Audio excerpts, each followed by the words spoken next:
So, so first of all, welcome everybody. Thank you. Gosh, thank you so much for coming. I know with the time change, we're all still kind of reeling from like what just happened. I mean, even when they give you something, it's like the old native wisdom on this is that only the they say the white man, only the white man would think that by cutting 2 inches off the top of the blanket and sewing it to the bottom of the blanket, they'd create a longer blanket. So I don't know. I don't know what I don't know what just happened, but something did. And we're in the middle of something else too altogether.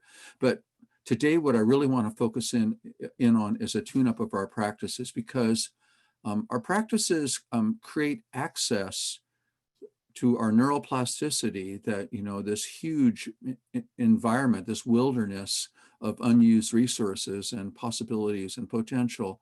And it's our potential for magic and miracles that this creative, resourceful, agile, highly in tune being that you are comes present when we visit. We visit and then we move in and we begin to live there. So this is the way. This is the way of Quetzalpetlatl. Um, it's a path to expansion and expression of giftedness, but of necessity, the reason I want to really tune in on these is that some part of it will actually become a practice. In some of the old traditions, people studied years and years and years each one of the things that we share. Some of the things, of course, are really new and fresh that are being brought to us right now by synchronicity.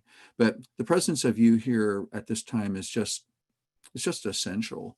That's why it's all happening at once. So, and other things that are happening at once. Tomorrow is tomorrow's the vote. I want to mention that on Thursday, Abby will be hosting another "What's Up," "What's Happening," "What's Emerging," which is really an opportunity for people to share and and listen in a different way. It isn't normally, I mean, we all have a lot to complain about for sure, but it isn't about that. But even when we bring our complaints forward, they're being listened to in a different way for the deep structures of how are we participating in it. So anyway, we send prayers and blessings to the whole process and hope that everyone's vote does get counted and that people do have easy access. And around the world, thank you, Australia, for your warm thoughts to us. And everyone in Europe, thank you very much. Thank you, Donatella in Italy and Jerquita in Spain. Everyone, thank you for wishing the best for us here. And you've noticed right now that the veil between the worlds, it's called, is very thin. I mean, we're bumping up against the ephemeral everywhere we look. It is the Dia de Muertos. That is the actual name of it. It's not Dia de los Muertos. It's Dia de Muertos. And wouldn't you know that in our indigenous Mexican traditions, the Day of the Dead is going to be at least 3 or 4 days, maybe a little bit more. And in the old traditions, it was a month. It was a month-long celebration. So that's typical of our heritage, that we can't contain, ourselves to one day, even if it says it's one day. And so today is called All Souls Day. And this is the day that in all of the indigenous and Hispanic traditions, and co-opted by the Catholic Church also, it's the day that everyone goes to graveyards and sits and brings a picnic lunch and shares nurturing and food. So it's interesting because it is kind of a day where when you drive onto the freeway, first of all, the freeway is going by, it's moving fast. And if you try to run and catch up, you obviously couldn't, but you're in your car and you're going 30, 35, 40, 45, 50, the traffic's going by, you merge, then you merge up to 65. And suddenly, instead of going by, all of a sudden, everything comes to a relationship shift, stop, and you're just cruising along. Yeah, you're going 65 miles an hour, whereas before you were at a standstill before you went up the on-ramp. But now you've come into sync, right? And what we have just done and what's happening now in this period of time is that we have moved out of one relationship with time and the ephemeral, and we've just moved, we've accelerated. Now, I'll just give you a little quick technical part of it. As you know, as our Earth is traveling around the sun, we have moved from the summer solstice, where we're between the sun and the center of the galaxy, to the equinox, where we're even with it, and now we're rounding the corner. So we're going into the mystery and coming into sync with it. It's an energetic thing. What I want to share with you is this is what I do every year, and some of us who are here are going to love this. Oh my goodness! It's springtime. It is springtime in Peru, and as you can see, this journey from October 25th through November 7th is a journey into the radiant heart of Peru, and it's springtime. So it's cool in the evenings and warm in the day. Sometimes it rains a little bit, but our traveling companion is Jorge Luis Delgado, who's what's called a bridge person. He bridges between the worlds. This is Machu Picchu. We go from Lima up into the Sacred Valley and into Machu Picchu, which is an ancient crystal city that was not discovered and completely demolished by the Spanish as a way of getting rid of the evidence of other stories other than the story of Christianity. So Machu Picchu is a really beautiful, energetic place. Evidence of really ancient times. This is the Tikikala. This is our hotel in the Sacred Valley where we stay. The grounds are beautiful. It's in the Sacred Valley. What can you say? It's like really got its own vibe, and the grounds do too. And there's a pool on the other side here. I don't think I have a picture of it, but we had a lot of fun when we were there. We do. It's a very peaceful and beautiful estate. And because every day is a vibrant exploration into Peru, when we come home, it's like really nice to have beauty. So for many, many years, you remember my first journey there was in 1989, and I roughed it and did it the hardcore way and slept on, a little foam roll up, in a sleeping bag on the Inca Trail. And after a while, you begin to realize, having real comfort and really good food where you can also eat salads and things is really a wonderful way to travel. And we also go from the Sacred Valley, which is beautiful, and all the places that we visit, Morai and a number of places, up to Lake. In one translation, it's called Lake Titicaca, and the indigenous, the Quero people call it Lake Titicaca. So I love using that because the Quero and the Kalawayas, they're speaking Amira and Quechua, and it's a beautiful, energetic place. And the lake is the highest lake in the world. It's really big. It's really beautiful. You will completely enjoy it when you're there. This is the Amaru Stargate, and it is this little gate here, this little gateway that you see. I'm sorry, the picture is kind of blurry, but energetically it's just like frothing. And so there's no way I could get a better picture than this. I'm sorry. But what it's showing you is it's showing you a portal that is a multi-dimensional portal that you can stand in. That's a little bit smaller than our bodies. And there's a channel on either side that begin to create a Mobius strip of energy, and you step into it, and suddenly in the oneness of being, which we'll talk about in a minute or two, you can be somewhere else. And I've actually had the experience of doing that. So I can tell you from experience that it is possible to travel multidimensionally, and it is possible also to come back. A lot of people wonder, can you actually make it back to? This just gives you an example. Each one of these rocks, these big rocks here, are the size of a van at the very least. These are huge blocks. They are 200 and something ton blocks of stone fit together absolutely precisely. So there were other technologies that were absolutely beyond anything that we know about or could do something about now. Next year, okay.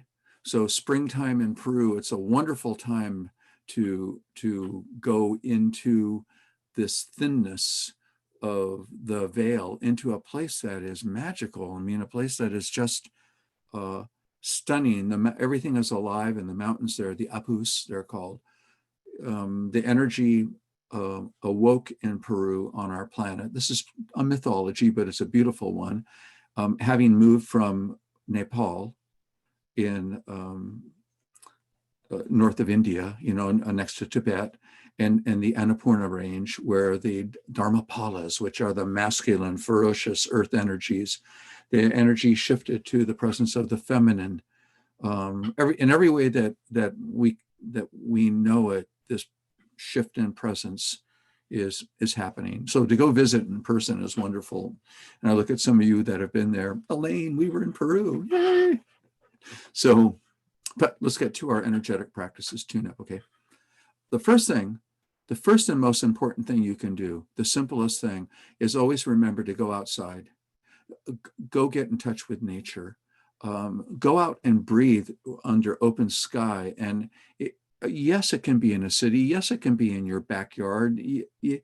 Yes, there can be a lot of traffic and confusion around, but nature is there. Weeds are always present. They're always doing their very best, their most courageous best to break through the ignorance and hardscape of human designs and bring some natural beauty.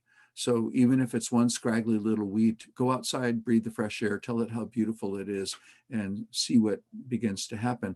Because as you begin to communicate, as you make the effort, as you open your heart, even to a scraggly little weed, creation hears and sees you and begins to open to you. And what happens next is magical. It's beautiful. So it's as simple as going outside. Now, I would add the caveat, if you possibly can, go outside barefoot. I know, or if you get someplace, take your shoes off and just earth, connect with earth.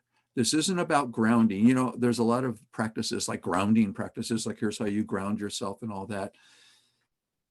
I have a hard time believing a lot of it because experientially, none of that, the idea of our tails going to the earth and some kind of connection being made with the heart, the earth is spinning. Don't talk to me about grounding in steady, solid state on a spinning ball that's flipping through the universe at 50,000 miles a second.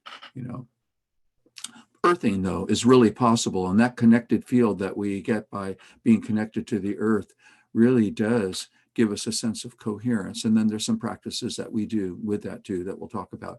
But anyway, go out into nature. The number two thing that you can do, it's so simple, is your altar to synchronicity. By design, it has to be extremely simple because you're going to refresh it every day. And what tends to happen with our relationship with the sacred is that we get high and we find a relationship and then we come down and we lose it. And your altar already is down, right? So you can get high, but you're getting deep simultaneously because you're maintaining a relationship with an opening into presence, really. So it's an altar to synchronicity. I did have a question. I get emails, so thank you for that. And the question was, I thought synchronicity is when you think of somebody and they call you on the phone.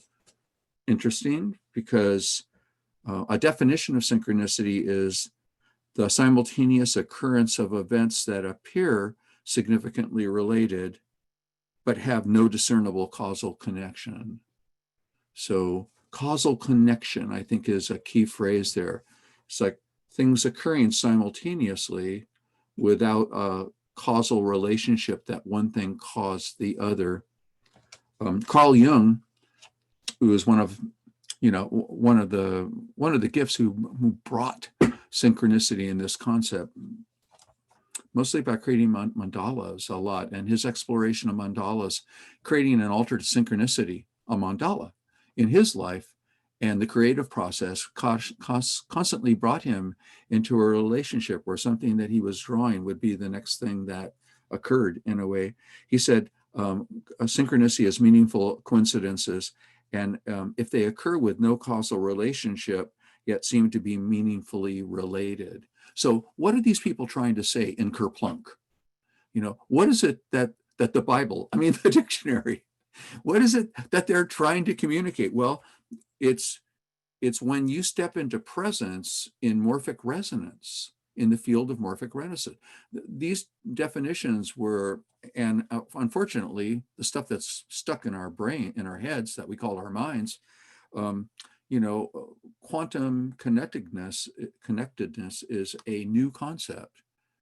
The idea that everything is vibration, that there is no separation, there is only one connected field of being, and that the morphic resonance that we participate in, our quantum connection, is a moment of synchronicity.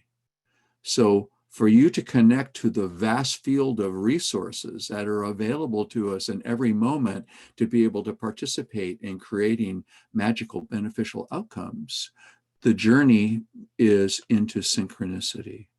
So it is also, it's kind of our new definition for the word spirit, because the old definition just wasn't really working all that great. So one of the things, so please do this. The altar is the most gentle way that you could possibly align yourself with the magical realm, okay? And align yourself is the key. Move into alignment with your morphic vibrational resonance. And we're going to conclude today with a living ceremony that is an alignment ceremony that will jumpstart your week until we get together on Sunday. So now what we're going to do, let's see, we enter, and going into nature, being present in nature, getting a sense of the life that and the intelligence that's being expressed. When you actually, many of us have shared these experiences of recognizing the innate intelligence of trees and of, you can't extend it to weeds, but to everything that is vibrationally connected. So when we enter the spiral, you may have noticed that by now that every gathering that we do, we begin to enter into a related field of our own multidimensionality. And these realms are called, where the sun comes up, it's our awareness illuminating our lives. The foundation of being here is our bodies. So embodiment is foundational. Our relationship with change, which we call flow, which is the seeming end of the day when the sun sets, but the sun doesn't set. The sun remains shining, even though we've gone in and out of a phase with it. So there is an active and a receptive and an agile, creative, resourceful, and a resting, regenerative, regenerative kind of phases to our life. So our alignment with flow and what we allow, and then this relationship, this place at the top here of this spiral, we enter it and it begins spinning. So there really isn't a top, and we're at the center of it. But this relationship with spirit that we're now calling living synchronicity is where we start. Okay, so where is that? Where is that start? Well, I don't know how many of you, I'm just going to take a look. How many of you had a chance? Did you join in with Elaine's Mobius strip? Oh, many people did? Okay. Well, those of you that didn't, the video's available on our website, and I want to make sure you go there, and also posted there with her video, the video of her gathering, are going to be some extra suggestions from Elaine, for how to play with this magical, this device that cannot be and cannot exist. It's impossible. Oh God, look, Elaine has one. I have one too. Of course, I have many, but okay. So we think that there is an inside where I am and an outside where you are, or you might say it, there's an inside where you are looking at an outside where I am, but we think that there's an inside and an outside. We believe this because empirically the evidence shows us that there is, until the evidence maybe shows you that there's something else possible. this inside outsideness, this could be a definition for the tonal, for the appearances, but simultaneously is when you take a strip and make a circle, just hold it, and then you give it a half turn, and you put it together and you tape it. Now what you've created is something that cannot exist except that it does, and it exists in that world of magic.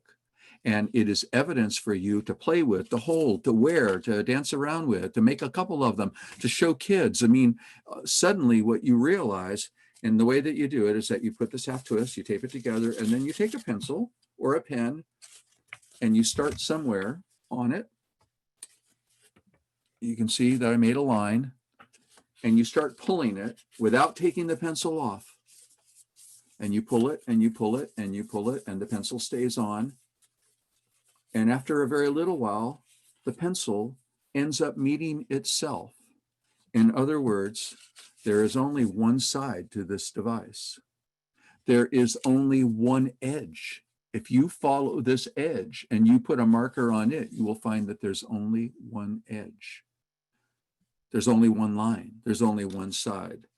So this little magical, so we don't get this. Our mind doesn't get it. Even when you play with it, even if you're listening to me right now, you're going, what the heck is he talking about? One side, one thing. Well, this is why you have to do it, because our minds we don't get this with our minds, but your awareness does. A sense of, oh yes, of course. I create the reality I experience because I am sharing a field of reality or a field of being with all that is. I'm not separate from it. This egoic, tightly guarded, contracted, constricted way, stressed out way of being is not who you actually are. Now, do we move back and forth? Yes, we do. But if we mostly live in this contraction and hardly ever, except when we play with a baby or a cat, open up, that is not a magical life. That's not the realm of magic and miracles. That is your birthright. So yes, simultaneously, we live in the, here I am and there you are, but also simultaneously, you and I are ourselves looking at each other, at aspects of ourselves. This is one dream that you are having that is called creation. And this is a magical piece of evidence. So Elaine's video is a must-see. And I've got to tell you, it was fun. It's fun. It's man, you start fooling around and she's got all kinds of okay, now cut it in the middle and cut it in half lengthwise. And you find out, oh my God, I still have a Mobius strip. It hasn't gone away. Now you can alternate this. If you do a full instead of a half twist. Okay, what is that half twist? That half twist is moving out of the circle and into the spiral. That's what it is. Now, can you move back into the circle? Of course you can. You could do a full twist and then you're back in the circle.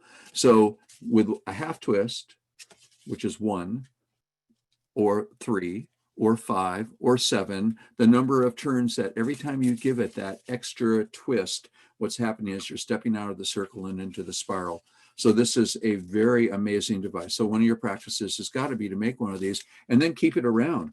I mean, God, you end up falling in love with it. Yeah, you can end up having so much fun with it. And again, it continually speaks to your awareness while your mind continually grabs and tries to grab at it and tries to figure it out. It tries to understand. And this is not understandable, that there's only one side here, that this is a one-sided object. Okay. That's what it is, what's called mind-blowing. Because your mind gasps for air. it goes, what? But what we want to do is we want to play with it. So that's really great. Okay. Another practice that I think is really significant and important that I want to touch on is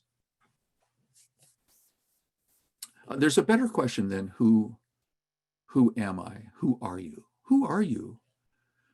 That ends up being a rhetorical question in a noun subject object based language. That's looking for identity. Who? Let's identify, let's locate, and of course, everyone from the Sufis to the shamans answer, who are you? Or who am I? With yes. They say, yes, I am who.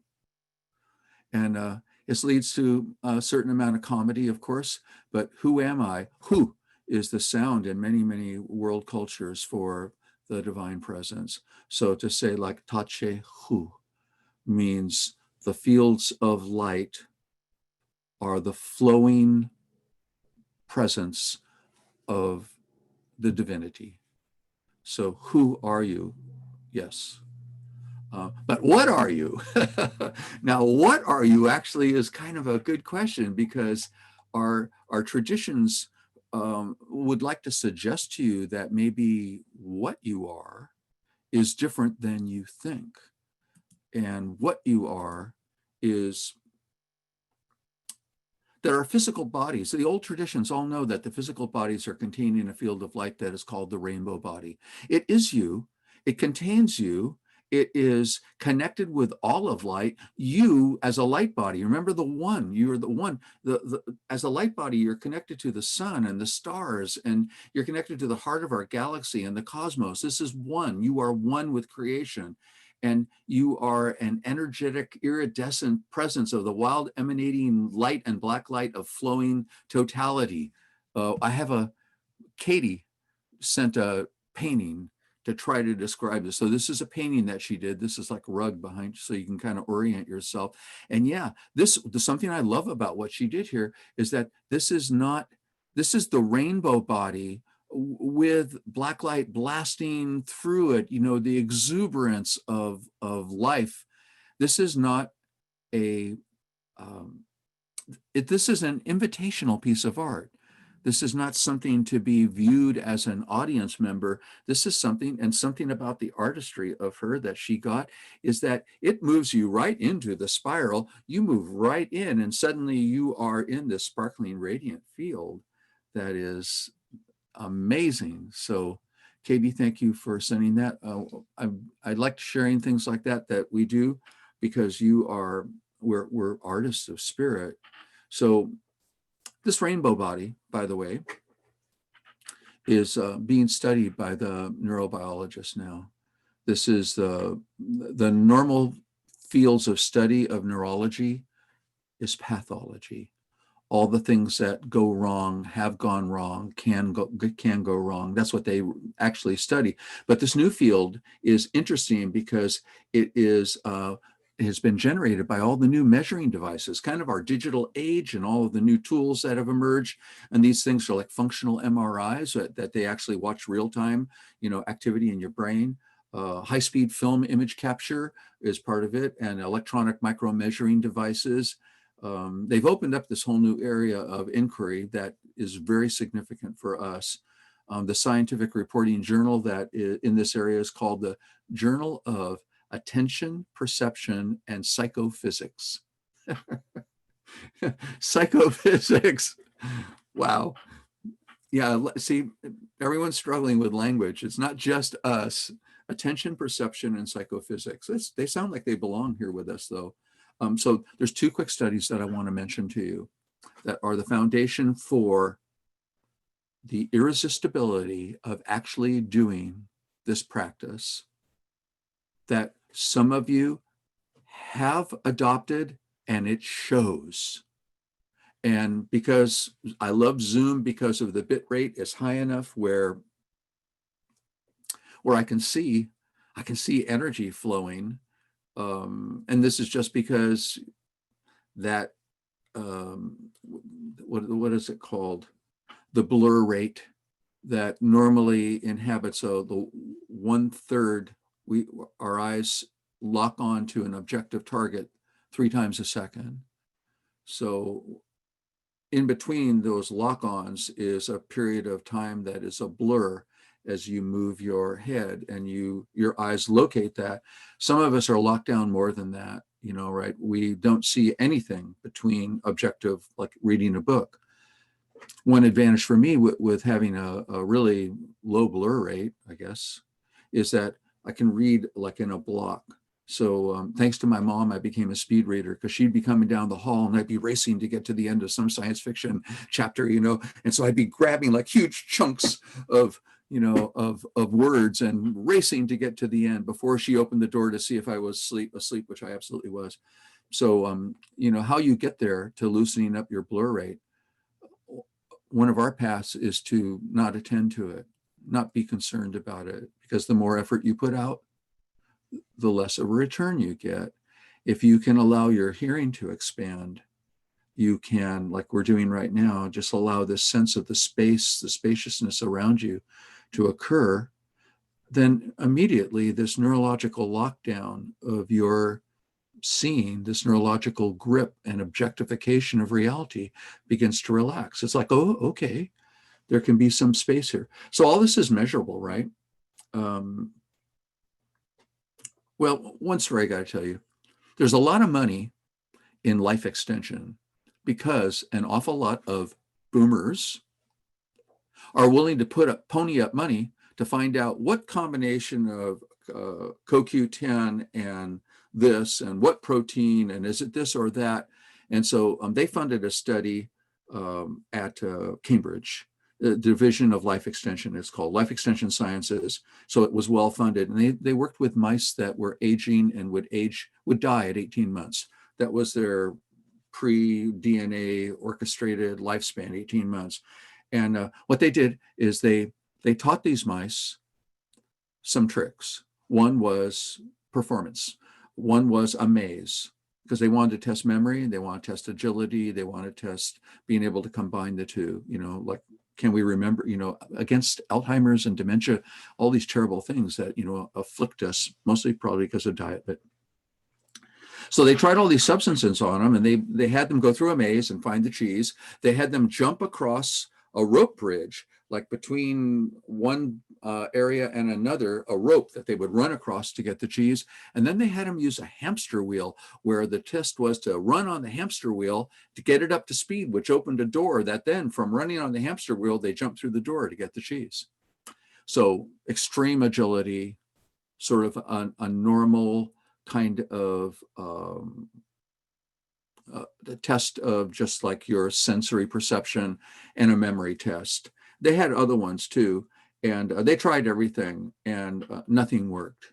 Nothing was working. They thought for sure the mice would get old, they would get decrepit, and they tried taking older mice.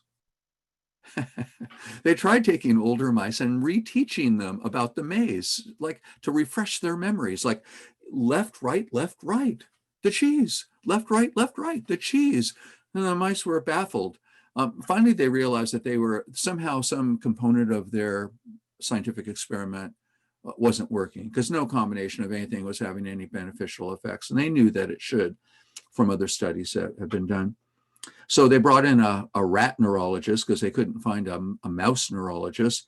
And he said, the mistake you're making is that you're applying a human bias to these creatures that cognitively map through their whiskers. 85% of a mouse's map of an orientation and sense of capacity and alignment with time and space and its own capacity is acquired through its whiskers. Its cognitive map, all of our ferocious cats, our mountain lions and our house cats and all the other cats, they throw their whiskers forward. And when they are actually pouncing and catching something, they can't see it. It's too close. But they have a cognitive map of where the gopher is moving and how fast and what to do about it instantaneously, because they're mapping inside of this whisker relationship. So a lot of creatures with these long whiskers are able to do this. So the rat neurologist said, of course, let's try teaching the old mice something using their whiskers and see if that does something. Well, it did. They created little aluminum cages, slick, and they had a doorway and another doorway with a 1 millimeter scratch on it. Behind the doorway with no scratch, there was no cheese. Behind the doorway with a scratch was cheese.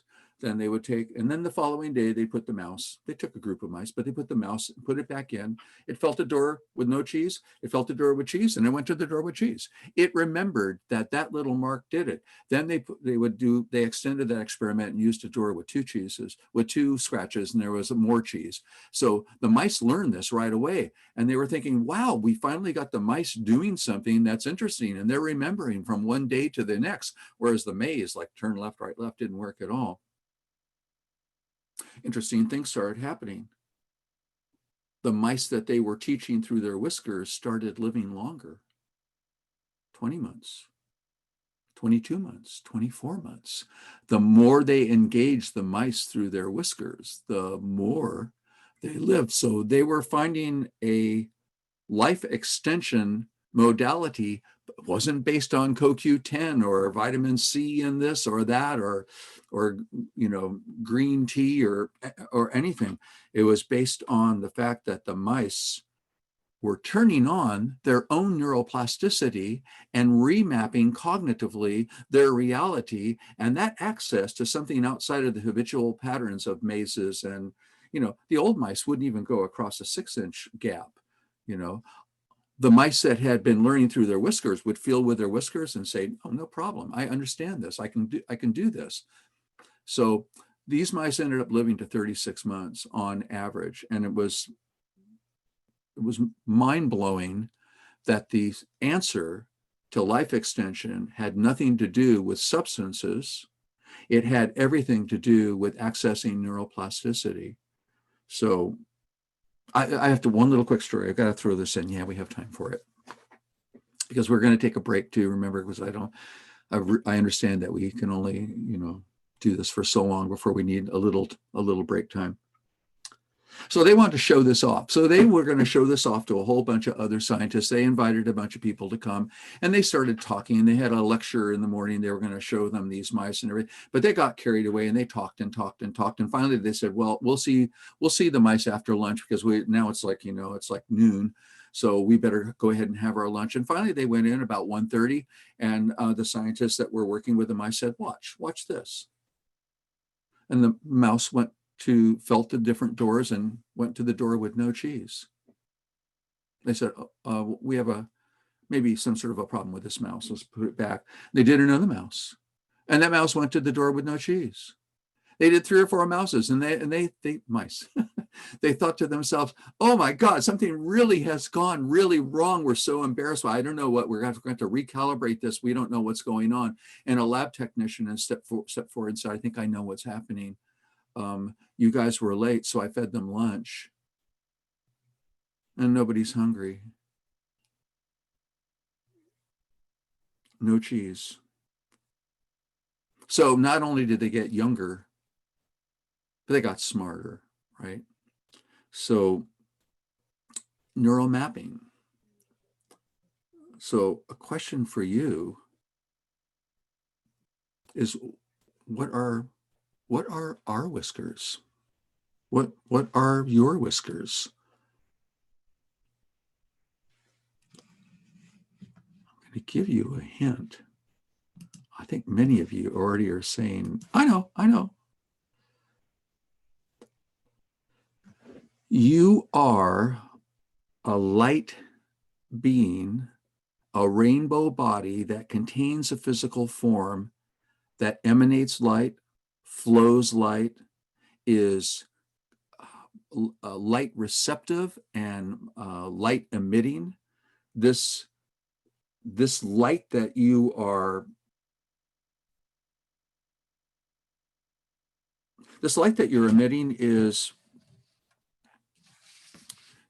measurable now, whereas we didn't used to know that.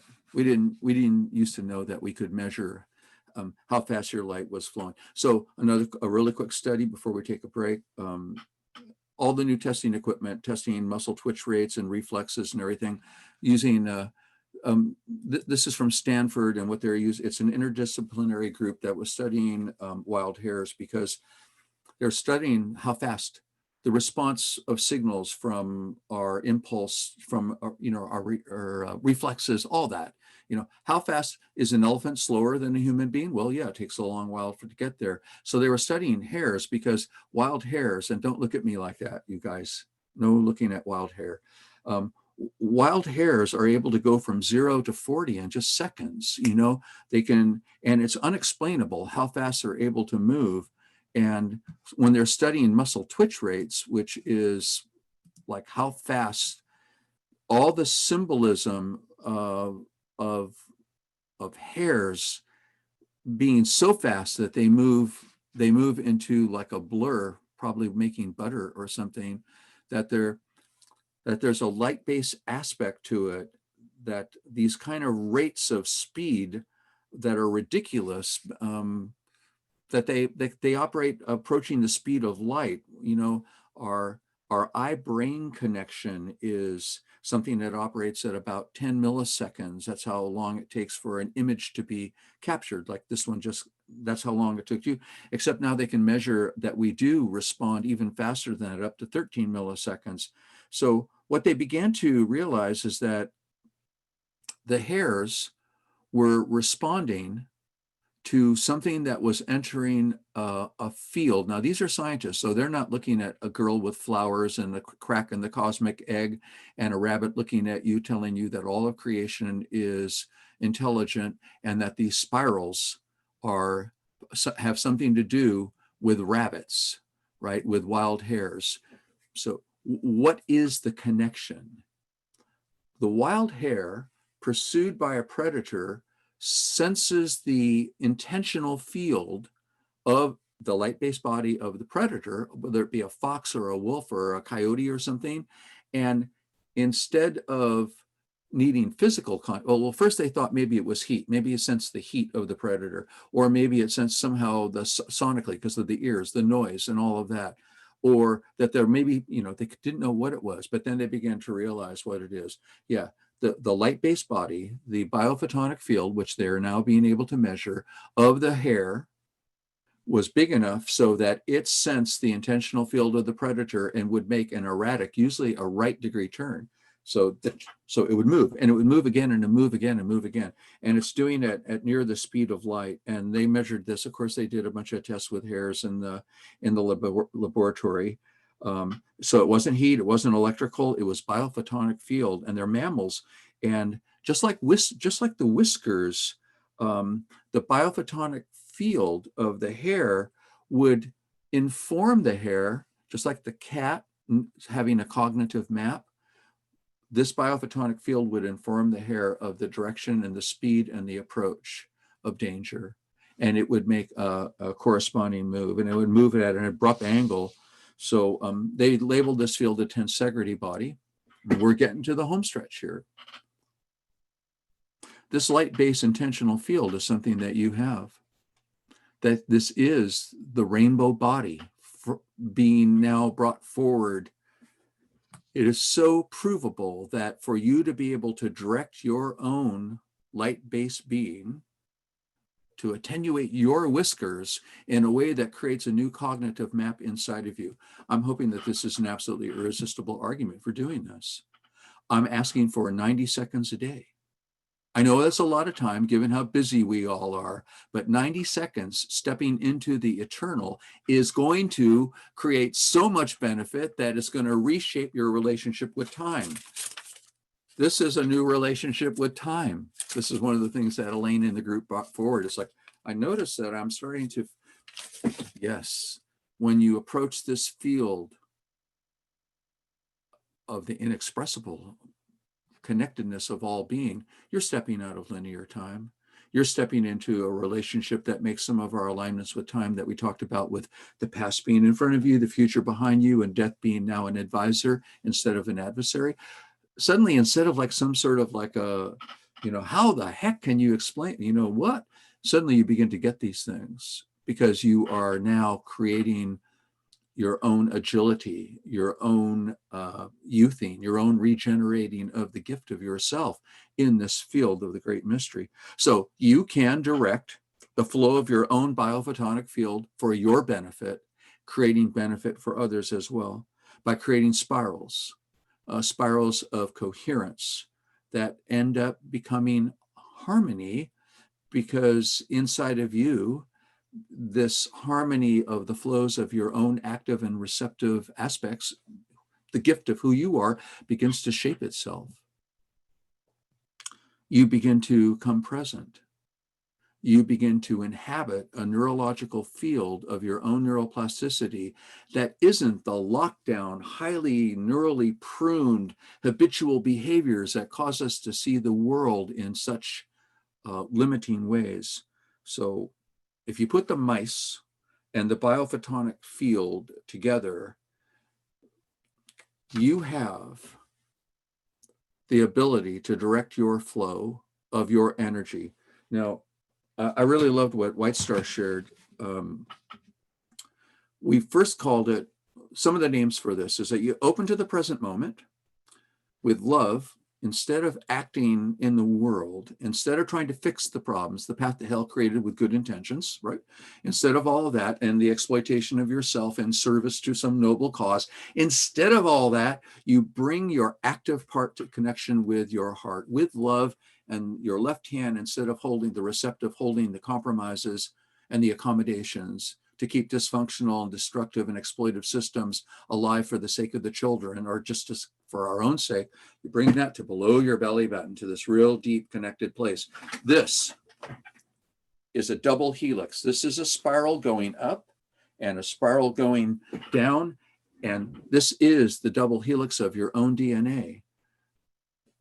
You are creating a coherence that isn't there when we're all dragged around by our beliefs and our expectations and so on. And our, why don't I get more compensated for what I do? I give everything and I get hardly anything back, all that kind of stuff. So what White Star shared, and I love this because I came up with also, this is like connection with source without compromise. These are just words, though, and some of the words, one that she immediately came up with trust without hesitation. And it's because, different than my experience, but this is a legitimate experience, we innately have so little trust for the reliability or the coherence or the integrity of so much in our civilization because it's based on exploitation. I get it. With trust without hesitation. This is coherence. Some of her group that came up with ones with joy without limitation, with compassionate integrity without unease, with joy without guilt. One of the ones I came up with was with cream and sugar. The words are not the most important part here. It is recognizing that in the face of distress that contracts us and keeps us limited, we open to the present moment. Now, this is not a mudra. Mudras and all these ideas that we have a circuitry and that we can design and organize and, all this stuff, and this means this and that means that. Let's skip a bunch of all that and go right to your direct experience. If you will do this, let's up the ante. Are you guys up for a challenge before we take our break? Yeah. 90 minutes in the morning, 90 seconds. Okay. 90 seconds in the morning, 90 seconds in the evening. Maybe your evening 90 seconds could be sometime around bedtime, although we do have a practice of, that we want to use at bedtime too. So let's not get too complicated. Let's make it sometime as you're getting ready for bed. You give yourself a little 90 seconds of, you don't have to think. You don't have to make something up. You don't have to try to find an experience. All you have to do is act, because the flowing biophotonic field begins to, like with the mice, begins to tickle and intrigue a part of us that is a reality. You are a light-based being, and that part begins to grow and begins to find evidence of light-based being and light-based connectedness, which is the agile field of magic and miracles that we are moving into. We're saying in modern terms something that has always been true, has always been available. But we were born into a culture that is founded on consumerism, founded on achievement, founded on performance, founded upon conditionality and unconditional love, and the gift of being the gift.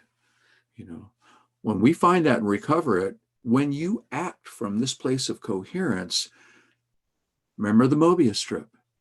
Your action from what you thought of as the inside is the coherence of creation around you that you are co-creating because you have created it within yourself.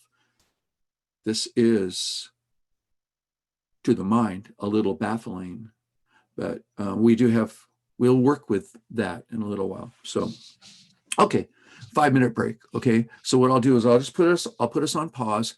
In 5 minutes, we have a half hour more to go. In 5 minutes, what I'll do is I'll start some music again, and then we'll get back together. So everybody stretch, maybe go outside for a minute, get some fresh air, hit the bathroom, drink some water, do those kinds of things, and we'll be right back. And I'll put the recording on pause. Yay. Okay. One thing I do want to mention right before we start is that on Thursday at 4 o'clock Pacific Standard Time, Abby is going to host a what's happening, what's up, what's occurring, what's going on. It's going to be post-election, so I think that people will have other things to talk about. Hopefully, we'll all have wonderful things to share with each other. Yeah. So one of the things that we're doing today, one of the reasons for it, especially doing it on this day, All Souls Day, and this place where that vibration of Peru is just so permeating everything. It is such a, I think one of the important things about it is that it reminds us to be global rather than local, because we tend to think of ourselves as, well, winter's approaching if we're in the Northern Hemisphere, whereas this is springtime and summer's coming in the Southern Hemisphere. So all of these things fit together. We don't live in a binary world. It's summer and winter simultaneously. It's not a paradox. It's just the way it actually is. I know. Okay. We're all mostly back. I'll go ahead and start this.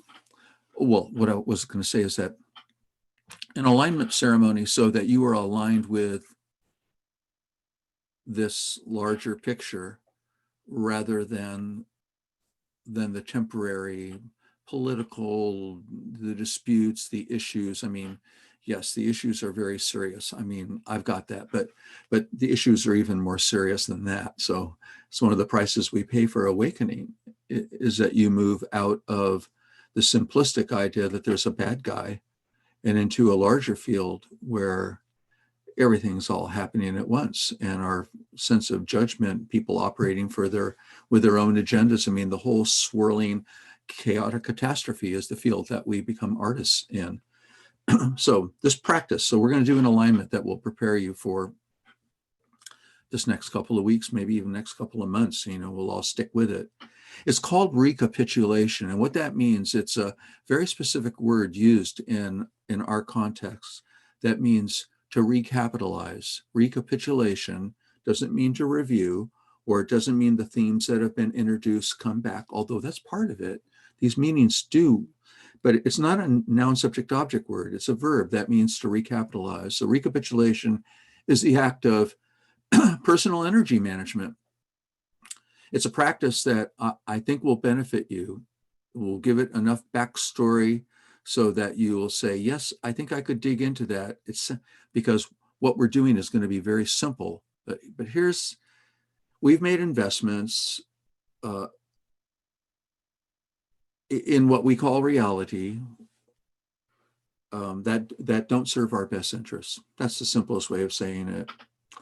The operating reality of you and your investments in judgments, opinions, biases, beliefs, in negative thinking and in positive thinking, all of this as a contribution to a defensive, protective armoring in language and in concepts and objectification that is your energy invested in structure instead of allowed to flow and in access within you. So bringing recovered energy into your capacity for agility and responsiveness and resourcefulness is a really good thing. It is what allows you to move out of, it is the act of recovering your energy and moving out of ossification and fossilization and back into that vibrant. It's regenerative. So this is a regenerative practice, and it's not a mental practice, it's an energetic practice, well, which we'll get to in just a second. Anyway, our reactivity is neurologically hardwired. I mean, we can't blame ourselves for this hardwiring.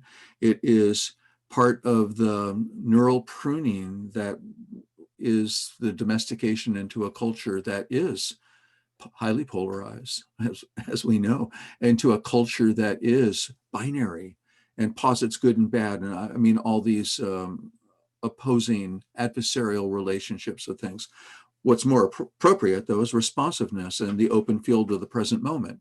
This is so obvious. In the present moment is where we are able to be responsive and find creative solutions. And the more we stay in the present moment, the more we are able to find that flow. It's that flow itself. So there's a feral aspect of this, though, that I want to share because people are reluctant to let their defensive investments go because they are defending and protecting this. What you gain is a feral appraisal of what is your more appropriate response to threat, challenge, and distress. Sometimes the greatest resources that are available to us, the wild resources that are the deep flow within us, are calling us to dance with them, not to be frightened and pull back from everything because we're innately frightened, stressed, contracted, and pulled back from everything.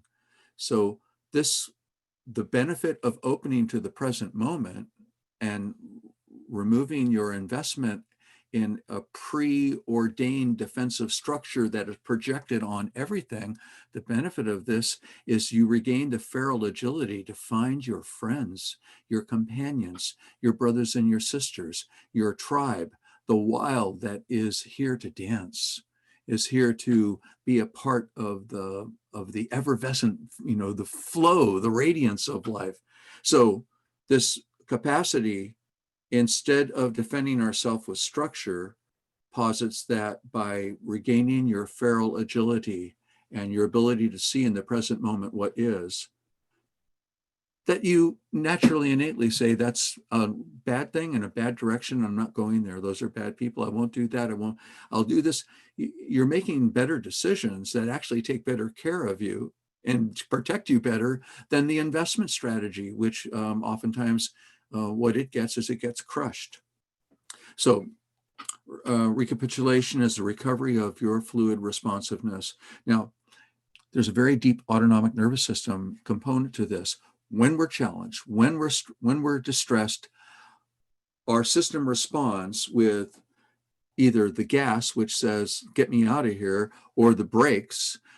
We move into fight or flight, or we try to become immobile and to try to get out of the way. We try to hunker down.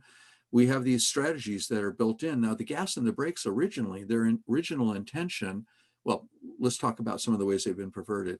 When you have your gas and your brakes on full, both of them simultaneously, it's called a panic attack, right? Because you got to get out, but you can't do anything. And the two things on it, if you were driving your car, that's how you do those wheelies, and that's the smell of burning rubber in your life, and the heat and the drama of a lot of noise, but going nowhere.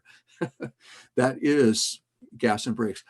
Of course, just trying to power through and just putting the brakes on. These are strategies that we adopt. Sometimes kids are born innately with their gas on or with their brakes. They're a little bit reluctant, but being able to moderate and drive the vehicle of your nervous system with gas when it's appropriate and brakes when it is. So in a reactive world, brakes are a contraction and a shutdown. In this world that we're moving into, the reason for doing recapitulation is to restore your ability to have your parasympathetic nervous system create rest, rejuvenation, restoration, a deep regenerative presence in your life. It's an activation. Parasympathetic nervous system is an activation of our immune system. And of course, the sympathetic nervous system is our, agility. It's our go. It's the gas. So, but the gas in this way means to be able to go in ways that are actually creative and agile rather than just fighting or running as our response to challenge.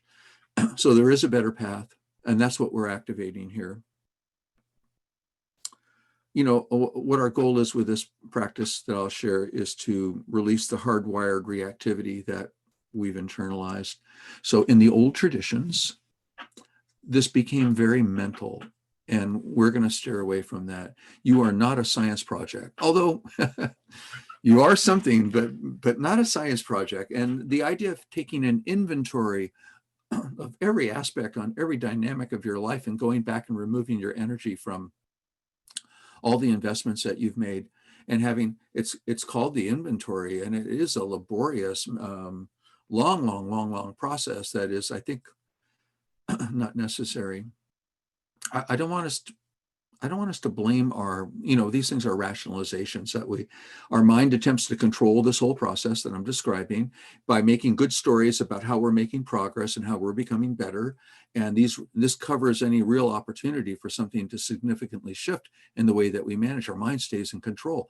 But let's not blame our minds for trying to protect us, because this price I mentioned earlier that we pay for awakening is the opening into enlightenment is just the first step.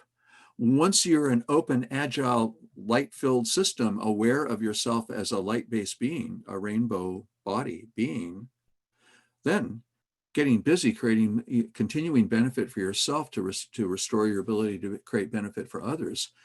This discovery of the magical self of you and your capacity to create magic and miracles, that's what it's called, in the lives of everyone around you, because that's the foundation of your life. So the price we pay for opening and awareness, though, is the awful realization of how precarious our position is on this planet right now. We're on the edge of extinction as a civilization. Yeah, that is really true, even in this moment, of a way of life that we've lived that isn't sustainable for the planet, of life itself. We are at a choice, crisis, undescribable moment of emergency. And that's what you're being called to awaken to. It doesn't sound great, and it isn't, but the emergence of you as the gifted being who is here with gifts, with resources, with creativity.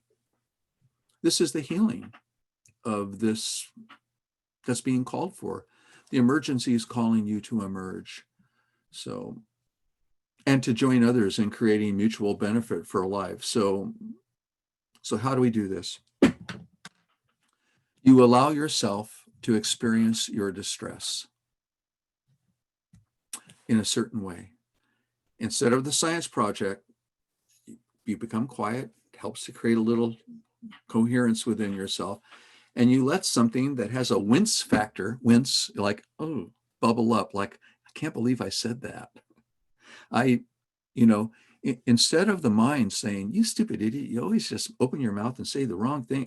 Instead of that track, or there's dozens of other things that involve, I made a judgment of a person. That homeless person is faking it.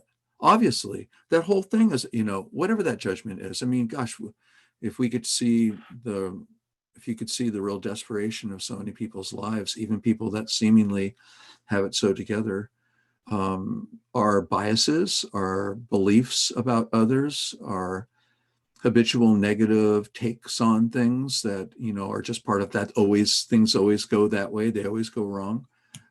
All those things. You let something bubble up.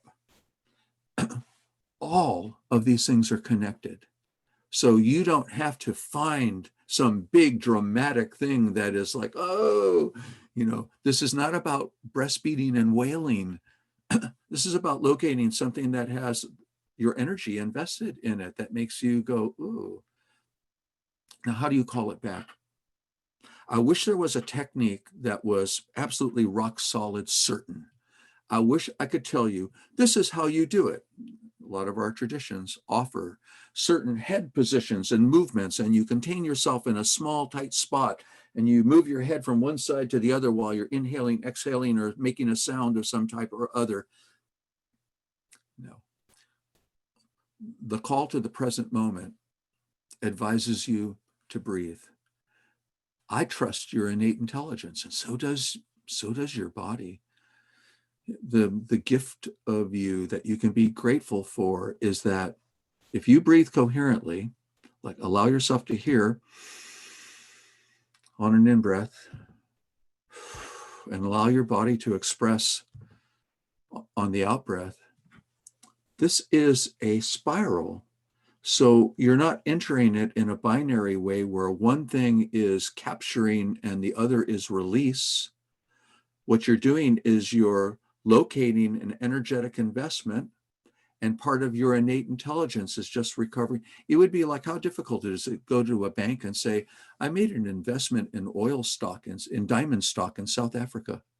I don't think it's a good idea. I'd like my money back, please. And they say, oh, okay, well, here you go. Now that goes into free flow. That wasn't difficult. It didn't involve a bunch of like some sort of supernatural powers. All it is a very simple transaction. Your brain says, I'm open, I'm still breathing. Your body says, yes, I'm here. It creates a vortex of a unified field. And in that unified field of oneness, which is the Mobius strip of your own breathing,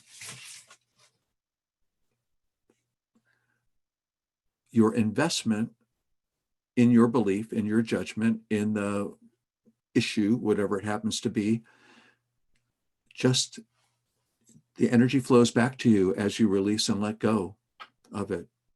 Instantly, we begin feeling better. This is also, by the way, if you do this right before you go to bed, if you let the day percolate up, you're clearing the deck of all the things that you have to process as dreams. And when you create that coherence energetically in your investment self, what happens next is that your dreams have an opportunity to be informative, visionary, sometimes amusing, sometimes really restorative, definitely interesting. And another part of us that is always present begins to be able to express itself, because we are no longer all jumbled with these defensive, well, I had a right to say that because she said that to me, and I never let anybody talk to me like that, you know, on and on. He cut me off, and those bastards, you know, don't they realize it's on and on and on. Now, I also want to add one little subtle thing. The places where we justify what we did because we're right, and we know we're right, and our positive regard for ourselves, in that, well, I stick up for myself and all that. Those are energetic investments in protective structure as well. Just think of these investments as armor that's emerging out of the depth, and you catch an edge of it and you say, oh, yeah, no tanks necessary in my relationships with my partner. I don't need a bazooka to blast my partner. Just a couple of words seem to do it really quite well. You know, we begin to locate and have a deep sensitivity to our own energy invested and where it's invested. We just come straight. So I want to make sure you got this. You just allow something to come present, to emerge. You will innately get better at this, so don't worry about doing it right. Something will emerge. Or if it doesn't, take a look at that and say, whatever is not willing to emerge, I'm going to let it go too. You can't lose with this. You breathe in through your nose, breathe out through your mouth, and over again, a sense of allowing and releasing, allowing and releasing. you are moving into fluidity, where your energy that's fluid no longer is locked into defending yourself, protecting yourself.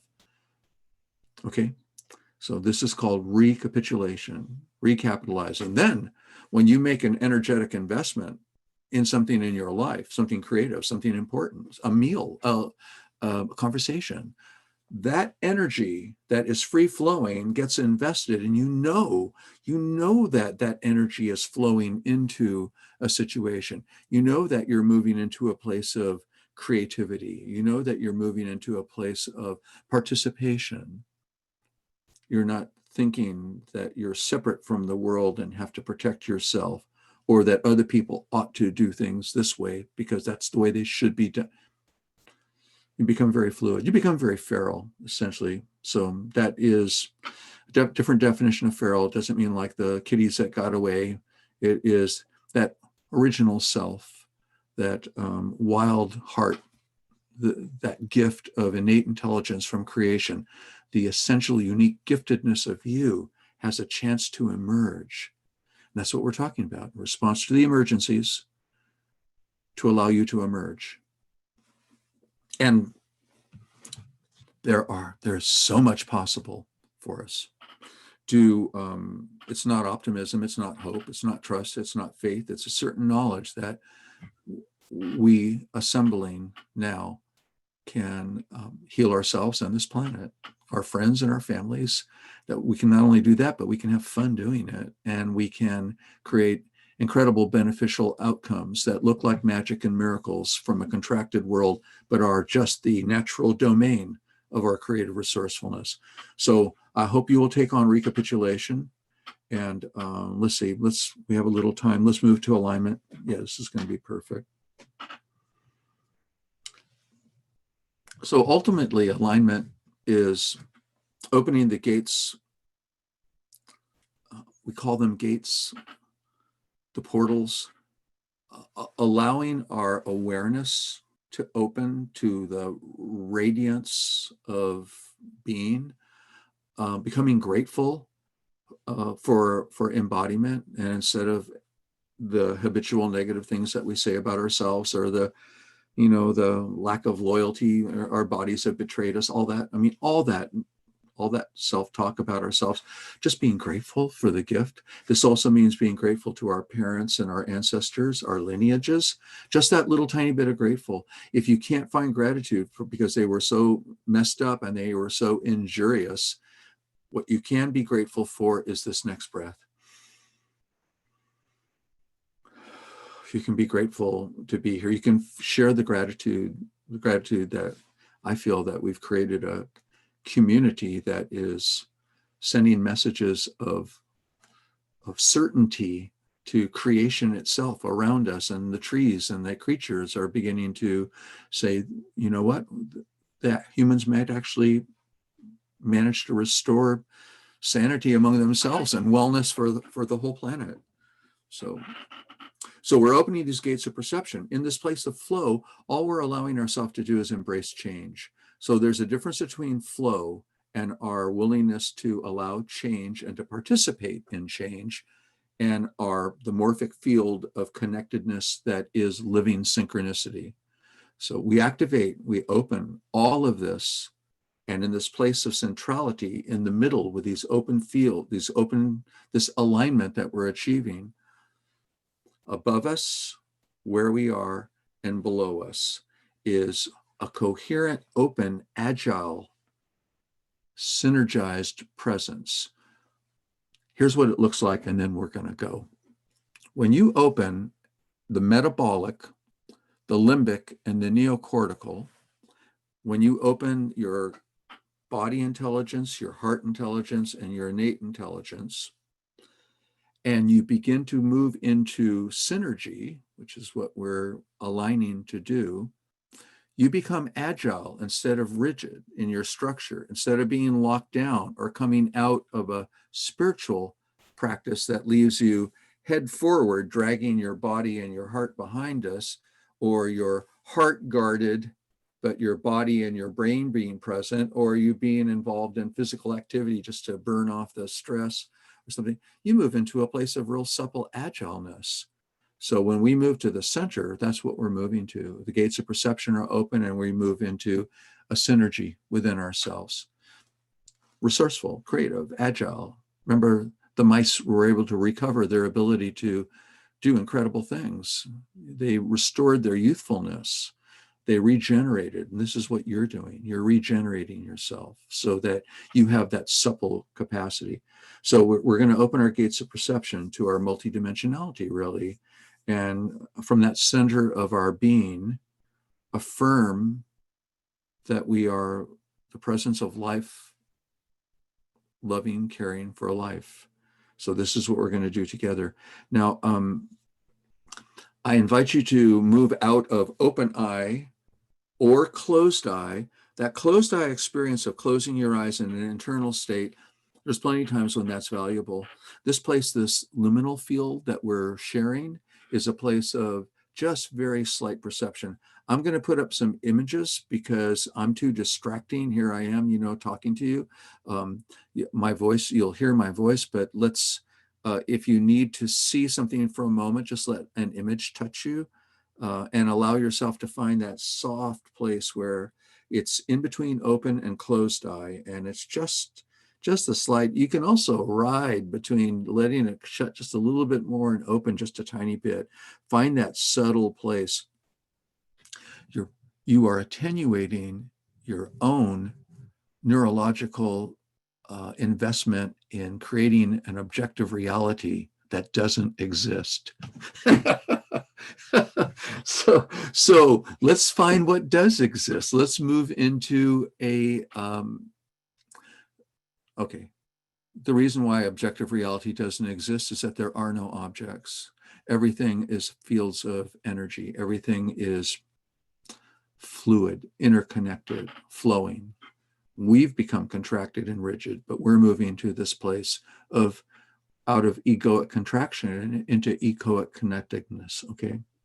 So that's why you find that liminal field and allow yourself to drift just in and out. It's called dolphining. And if you can pay as much attention to that as to anything I say, we've got it. Okay, so I'll share a few images as we begin. Also remember to notice your breathing. And if you feel it all out of sorts, create a little coherence in whatever way that feels right for you. Bring your open hands to your body in some way. I trust you.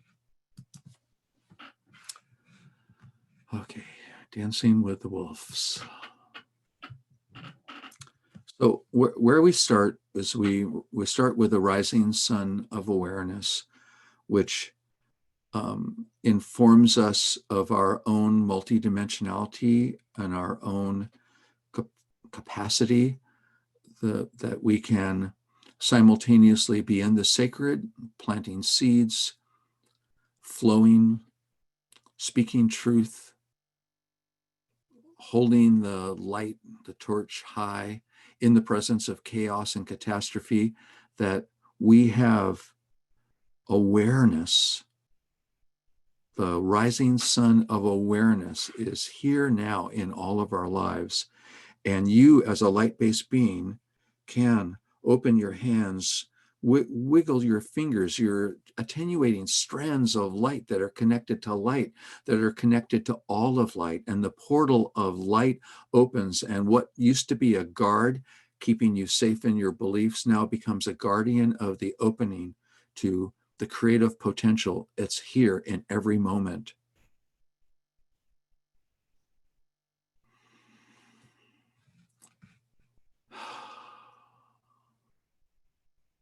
Omateo, embodiment, the earth, our bodies. We are magical beings. To have the gift of a body, to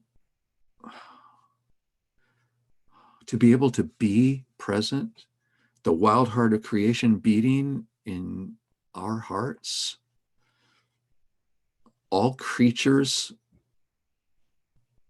related, our brothers, our sisters, the earth itself, all the plants. It's not just our ancestors that are our lineage here.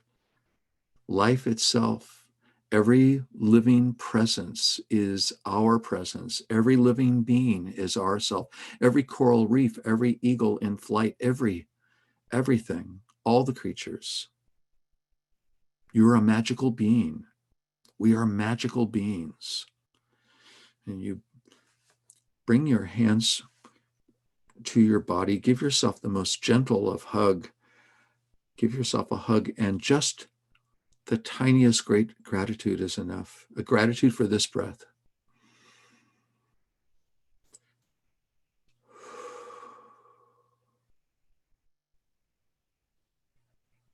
Omateo.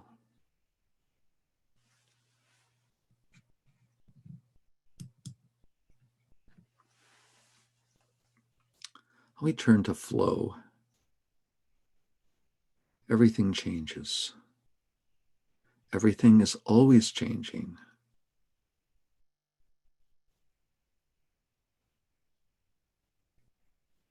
And you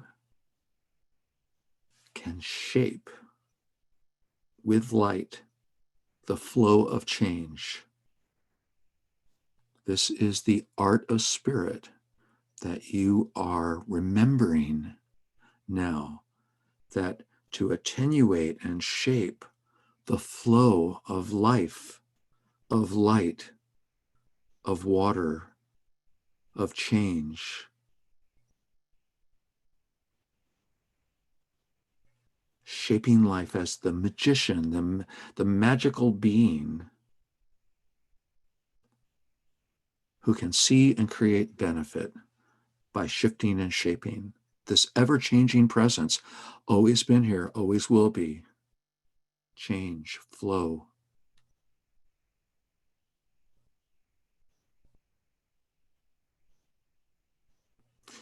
You are immutable. You are eternal. You are infinite. You are the totality.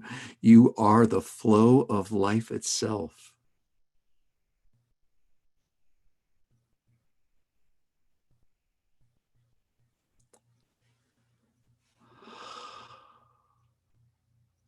Oh, Mateo.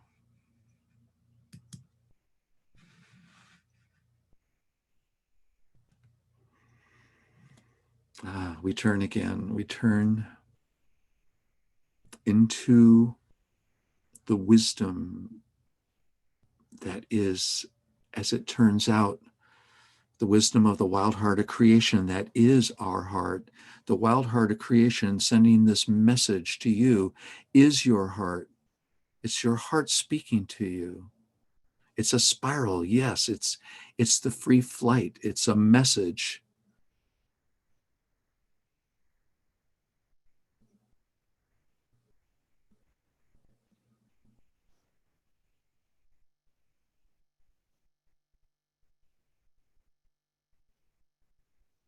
Compassionate, kind, co-creative, collaborative, in counsel, communion with each other.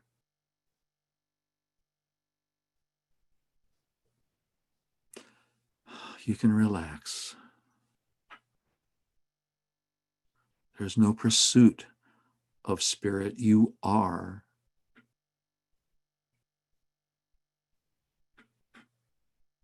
You are the divine presence. You can breathe it in this moment.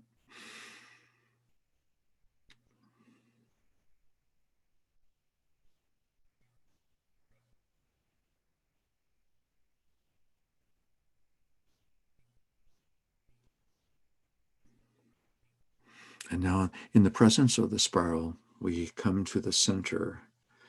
We come to the center of being, the great silence that we'll enter together as a community,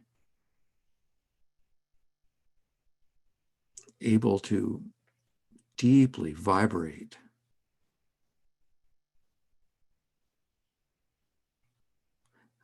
reassuring and encouraging not only each other, not only ourselves, but all of life, that we are willing to emerge in the face of emergency, of chaos and catastrophe, and we are willing to stand together and be together and be in love and to be kind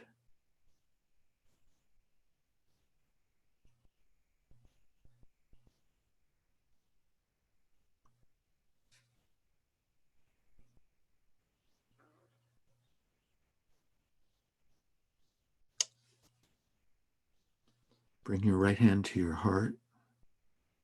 Bring your left hand to your belly. This deep, multi-dimensional alignment is you coherent, gifted, present now. Bring your left hand up, hold your right hand over your heart. Oh, this gift of you is precious. You are essential. You have been prayed for by life itself.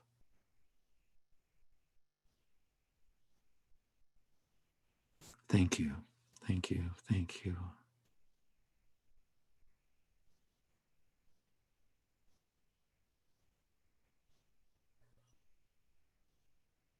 Thirteen more thank yous.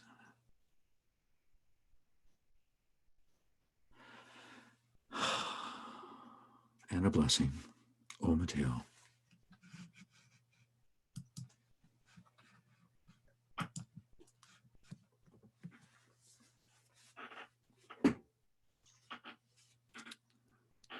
Thank you, guys. Thank you.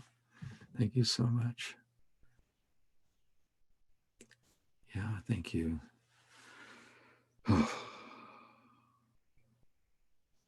And we wish ourselves good luck over the next week. I think we're getting together on Sunday too. So we'll have some traction with each other. Yeah, let's keep each other in our hearts, because this is good. This is good. And we can give ourselves a little bit of that intimate, open, connected love. Yes, the intimacy that we all share, and then say goodbye to each other. And this wiggly energy, thank you so much. Thank you, all of you. Yeah, many blessings. We'll see you Thursday with Abby, and see you again on Sunday. Take this with you. Okay, much love to all of you. Right? Bye.